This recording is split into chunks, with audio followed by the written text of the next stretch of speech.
Hello, friends. Robert Bevan here, author of the Caverns and Creatures series of comedy, fantasy novels, and short stories. With me is Sam West, and today we're going to be talking about the spell Etherealness. What do you think, Sam? This is a cool one that got a lot of weird bloat that I really wish it didn't have. Yeah, it's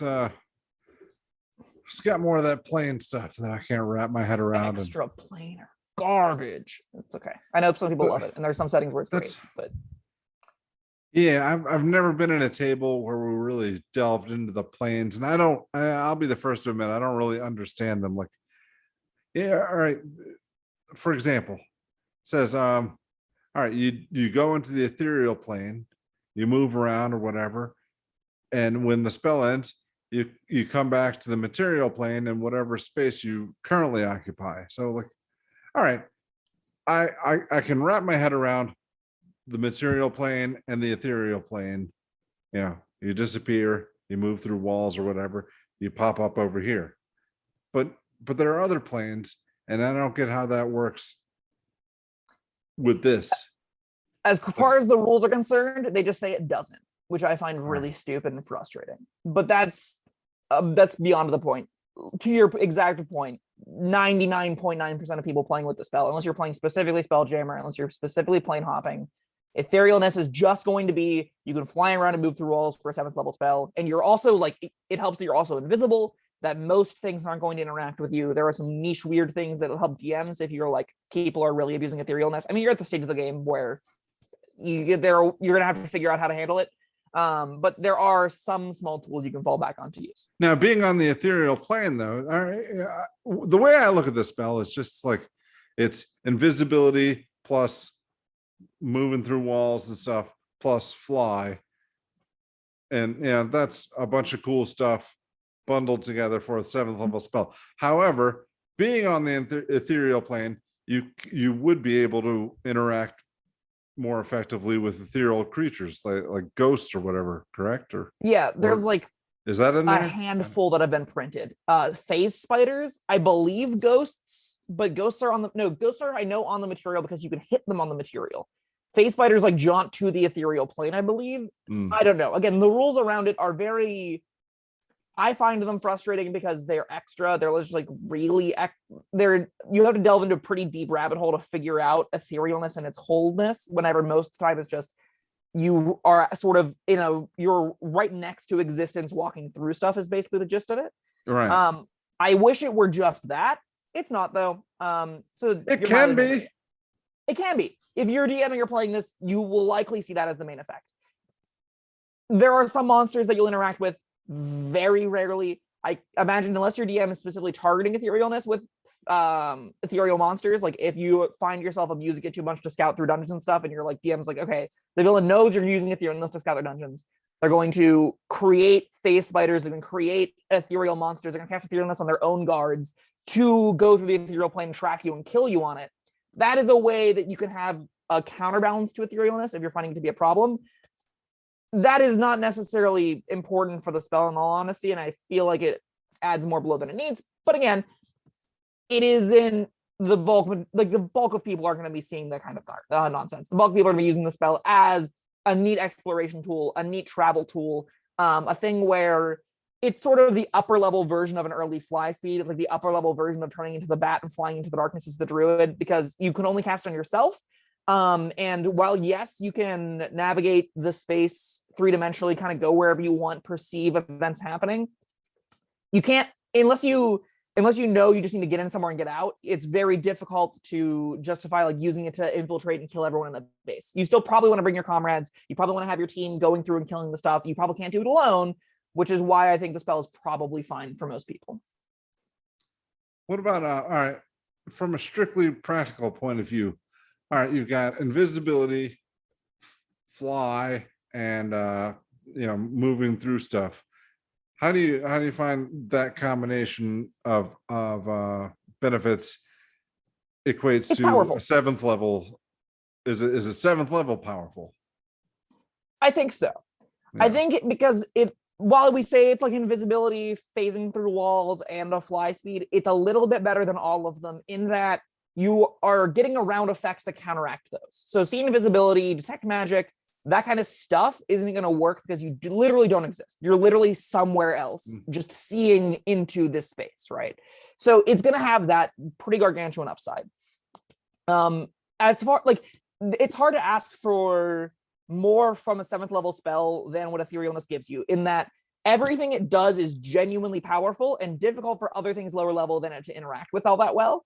At the same time, it still doesn't solve every problem, although it does solve a lot of problems. This is like a big nail in the coffin if you're trying to play that rogue that really wanted to be the espionage stealth guy. The moment your wizard gets this, you're like, I'm no longer a character, because they're invisibly, untangibly flying through all of space and time for 8 hours to scout out where we're going into. All of my reconnaissance missions are over.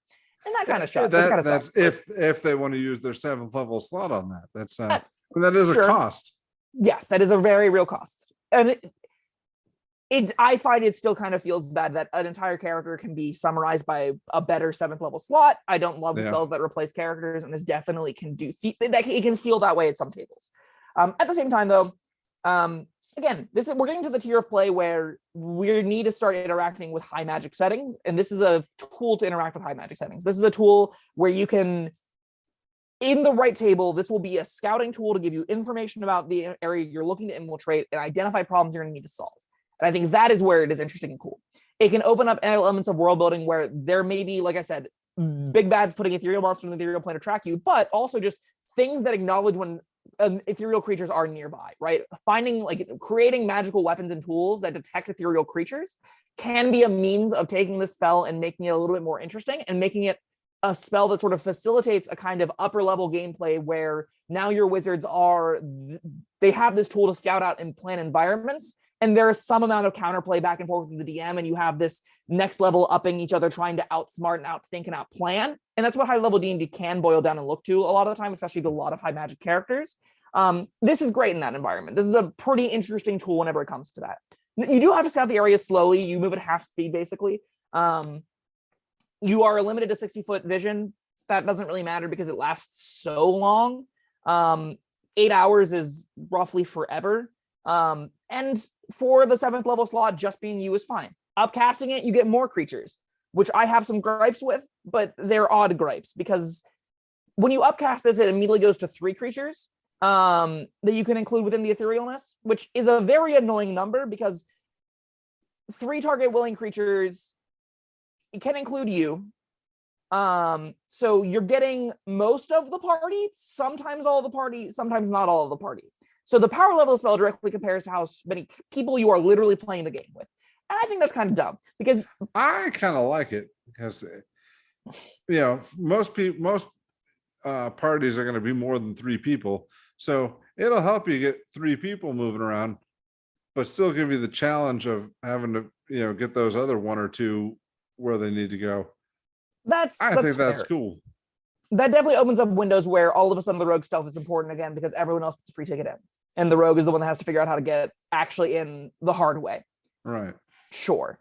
I think that if we're looking at tables where that isn't necessarily something people want to do, if that is something where you're coming with a plan to ambush the big bad, and it just becomes more efficient to take 3 of your friends in to kill them and leave 1 behind, that is a really garbage feeling, right? This spell can be that problem. It won't always be that problem, and we're talking a tier of play that the vast majority of people are never even getting to anyway. But still, I think your outcome is more likely than mine. I think you're more likely to see it be the situation where Etherealness is getting half the party in, and the other half is figuring out clever, creative ways of doing it mundanely, or doing it with different magic, or figuring out other cool ways. And that's interesting. You've convinced me on that. That's a great point. At the same time, if there are the instances where everyone but 1 person goes to do something, and that 1 person just sits and twiddles their thumbs and texts for the next hour and a half, don't love that.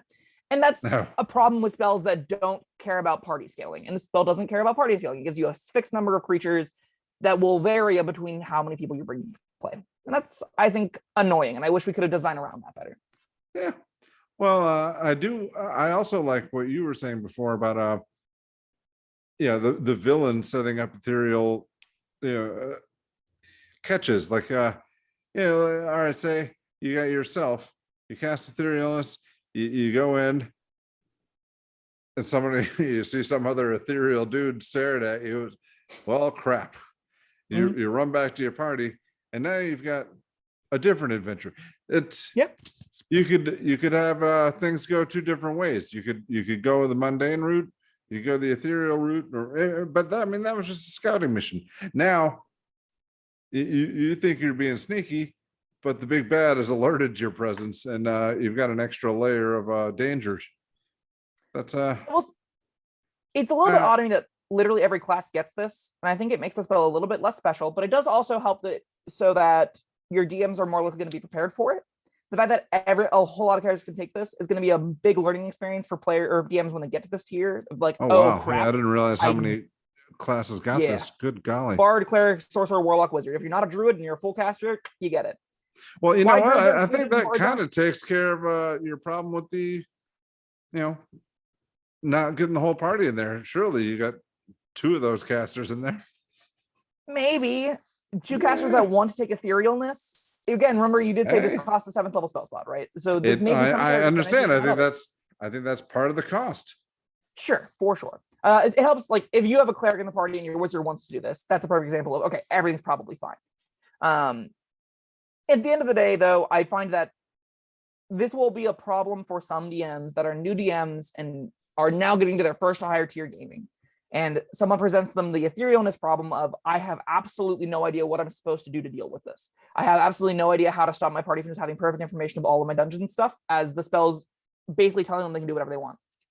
They can ignore all of my traps, they can ignore all my monsters, they can ignore everything that you put into place to guard the dungeon because they're just ethereal. And that can feel bad. Additionally, it can feel bad if out the gate, the players go in to use their cool do spell to scout out the area and they find like, wait, the monsters are already here waiting for us. There's already things that like trap and pull people back to the material from the ethereal plane. And now the wizard's stuck halfway through the dungeon by themselves and aren't playing for the next 3 hours. There's going to need to be some back and forth. There's going to be, I would recommend genuinely talking about the spell because it is that kind of spell that warps gameplay quite a bit. At the same time, there are going to be a lot of people that have no problem running this the first time around. They're going to find like, oh, that's neat. You did the scouting thing, and the DM's going to be like, but next time I got you. And then you'll escalate and figure it out and work your way through it. Oh, I thought of something fun. All right. Go for it. How about this? You get your whole party in to, through the dungeon with Etherealness. You bypass all the traps and whatever. You encounter the big bad. You kill him. But then there's like this Indiana Jones giant boulder rolling at you. You don't have any more Etherealness left. You have to go through the dungeon. All those traps are there. You haven't tripped them yet. And you have to do it backwards, which can be a wonky experience. That could be really cool. At the same time, you could also just cast circle teleportation, but or another spell that gets you out of the situation relatively easily. That's not going to be everything though. That's still going to be likely to lead to cool moments. Yes, I find it to be a relatively low cost because spells are so common to get compared to like regular class features. So I will say that, yeah, it's a cost. It isn't that high of a cost as far as mitigation and stuff goes. There will also be definitely cool times, it depends on what you need to defeat that big bad. Context definitely will matter. Sometimes you'll be all out of spell slots, run right down to the wire, and then have absolutely nothing to get your way out of it. And everyone will die horribly to the meat grinder in reverse. That can happen, sure. And that could be cool moments. That could be a cool way to handle it. Yeah, I'm going to ask you your SAM score, but I'm going to give it a +1 for DMs that take all of this into consideration and plan around it. Sure. You're welcome to give it whatever number you'd like. I think this is a 4 out of 5. I think this is definitely the spell that. All right, well then I'm not going to give it a +1 because I thought you were going to give it a lower score. No. This is a powerful spell. This is a good spell. The planar stuff really annoys me, but that's agnostic to the system, right? Me not understanding perfectly how extra planar garbage works is not the spell's fault. Is not. A lot of people love that. A lot of people are going to be really into it and think that this is a great spell balance. Like, oh, I can't use this on the play of fire because it's not next to the ethereal, and they'll understand the whole cosmology of it, and that's fine. That's just not for me. As far as its practical uses go, this is a powerful tool for exploration. A lot of DMs are going to either have to figure out quickly how to deal with it, or are going to struggle to figure out how to deal with it quickly, and it's going to be potentially a pain point. But for the most part, you'll be happy to put this on your character sheet. It'll be a unique, powerful tool that can reshape how games are played. And I think that's right about where I would land it for. All right. That was Etherealness. Thank you, Sam. And thank you, everyone, for watching us tonight. See you next time. Bye-bye. Bye, everybody. Thank you for watching. If you found this helpful, informative, or entertaining, I'd really appreciate it if you hit the like button below. You needn't smash it. A gentle tap will suffice. If you want to see more videos like this, subscribe to the channel. And make sure you check out the links in the description, where you'll find my Caverns Creatures series of comedy fantasy novels, Sam's full review of the spell, and other fun things.